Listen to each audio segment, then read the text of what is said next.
उन्वान आहट मौत की भयानक कहानी का आगाज।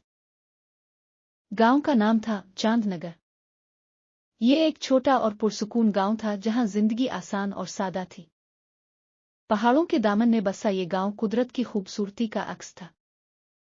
लेकिन इस गांव में कुछ ऐसा था जो लोगों को रातों को सोने नहीं देता था। गांव के लोग अक्सर कहते थे कि रात के वक्त उन्हें एक अजीब सी आहट सुनाई देती है। ये आहट ना तो किसी इंसान की थी और ना किसी जानवर की। ये आहट ऐसी थी जैसे मौत के कदमों की चाप हो। लेकिन कोई भी ये नहीं जानता था कि ये आहट कहाँ से आती है और किसकी है, और ये आहट हमेशा रात के वक्त ही क्यों सुनाई देती है। एक दिन गांव में एक अजनबी आया। इसका नाम हस्सान था और वो एक मुहक्किक था। हस्सान ने गांव के लोगों से इस आहट के बारे में सुना था और वो इस राज को जानने के लिए आया था। हस्सान ने गांव के लोगों से बात की, उनके खौफ को समझा और इस आहट की हकीकत जानने का अज़्म किया। लेकिन गांव के लोगों ने इसे खबरदार किया कि वो इस मामले से दूर रहे। उन्होंने कहा कि जो कोई भी इस आहट के पीछे जाता है वो कभी वापस नहीं आता। लेकिन हस्सान एक मुहक्किक था, इसे चैलेंज कबूल करना था। वो जानना चाहता था कि इस आहट के पीछे क्या राज है। क्या ये सिर्फ एक अफसाना है या फिर हकीकत में कुछ है। हस्सान ने फैसला किया कि वो रात के वक्त गांव के अर्द गिर्द झूमेगा और इस आहट की हकीकत को जानेगा। रात का वक्त आया, आसमान पर चांद चमक रहा था और गांव खामोशी में डूबा हुआ था। हस्सान ने अपने आप को तैयार किया और गांव के बाहर निकल आया। वो ध्यान से हर आवाज को सुनने लगा। कुछ देर तक कुछ भी अजीब नहीं हुआ। लेकिन अचानक हस्सान ने एक आहट सुनी। ये वही आहट थी जिसके बारे में गांव के लोग बात करते थे। आहट बहुत हल्की और धीमी थी, लेकिन इसमें कुछ खौफनाक था। हस्सान ने आहिस्ता आहिस्ता इस आहट का पीछा करना शुरू किया। आहट गांव के बाहर जंगल की तरफ से आ रही थी। हस्सान ने अपने दिल की धड़कन को काबू में रखते हुए जंगल के अंदर कदम रखा। जंगल घना और तारीक था, दरख्तों के बीच से चांद की रोशनी मुश्किल से गुजर रही थी। हस्सान आहट के पीछे चलता गया, वो जानना चाहता था कि इसके पीछे क्या राज छुपा है। जंगल के बीच में हस्सान ने एक पुरानी शिकस्ता हुई हवेली देखी। ये हवेली बिल्कुल वीरान थी, इसके अर्द गिर्द कोई निशान नहीं था कि यहाँ कोई रहता है। लेकिन आहट की आवाज वाज़े तौर पर हवेली के अंदर से आ रही थी। हस्सान ने हवेली के अंदर जाने का फैसला किया। वो आहिस्ता आहिस्ता दरवाजे की तरफ बढ़ा और दरवाजा खोला। दरवाजा खुलते ही एक सर्द हुआ का झोंका इसके चेहरे पर लगा, जैसे किसी ने इसे खबरदार किया हो कि वो यहां से वापस चला जाए। लेकिन हस्सान ने अपने खौफ को दबाया और हवेली के अंदर कदम रखा। हवेली के अंदर का मंजर बहुत ही खौफनाक था। हर चीज पर धूल जिमी हुई थी, फर्नीचर टूटा हुआ था और दीवारों पर अजीब व गरीब निशानात थे। आहट की आवाज अब और भी करीब आ रही थी। हस्सान ने हवेली के अंदर घूमना शुरू किया। हर कमरे में, हर कोने में वो आहट का पीछा करता रहा। लेकिन कोई नजर नहीं आ रहा था, ना ही कोई चीज हरकत कर रही थी। आखिरकार हस्सान एक बड़े कमरे में पहुंचा जो हवेली का मरकजी हाल था। यहां आहट की आवाज सबसे ज्यादा थी। हस्सान ने कमरे का जायजा लिया, लेकिन कुछ भी नहीं मिला। लेकिन जैसे ही वो मुड़ने लगा, इसने एक साया देखा। ये साया बिल्कुल इंसान की तरह था, लेकिन मुकम्मल तौर पर सिया था, जैसे कोई अंधेरे में डूबा हो।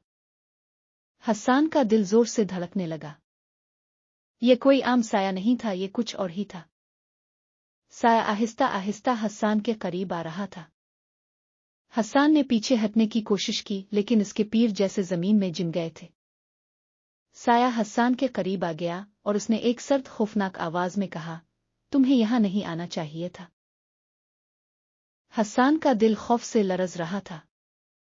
इसने कोशिश की कि वो इस साया से दूर हो जाए, लेकिन इसके जिस्म ने इसका साथ नहीं दिया। साया इसके सामने खड़ा था और हस्सान को लगा कि इसकी जिंदगी का आखिरी लम्हा आ चुका है। लेकिन फिर साया ने एक अजीब बात कही, मैं तुम्हें मारना नहीं चाहता, लेकिन तुमने जो सवाल उठाया है इसका जवाब तुम्हें मिलेगा। हस्सान ने हैरत से साये की तरफ देखा। साया ने कहा, यह आहट तुम्हें मौत की याद दिलाने के लिए है।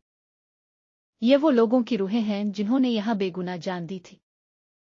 उनकी रूहें अभी तक इस हवेली में कैद हैं और उनकी कहानी कोई नहीं जानता। तुमने उन्हें सुना लेकिन उन्हें समझा नहीं। अब तुम उनकी कहानी को दुनिया के सामने लाओगे। हस्सान ने साय की बातों को समझने की कोशिश की।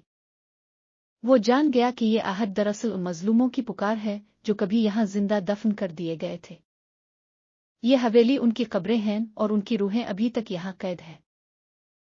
हस्सान ने साय की बातों को संजीदगी से लिया।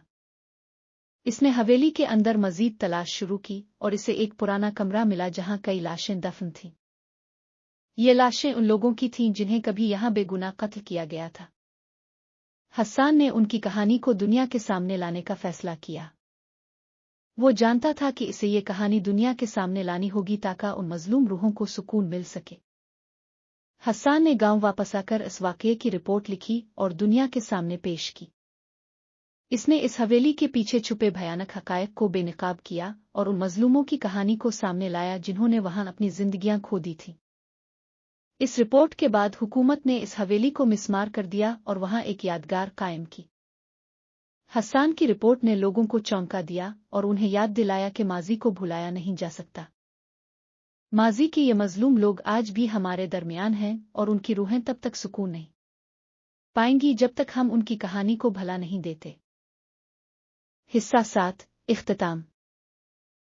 हस्सान ने अपनी जिंदगी में ये सब कुछ सीखा कि हमें कभी भी सच्चाई को नज़रअंदाज नहीं करना चाहिए।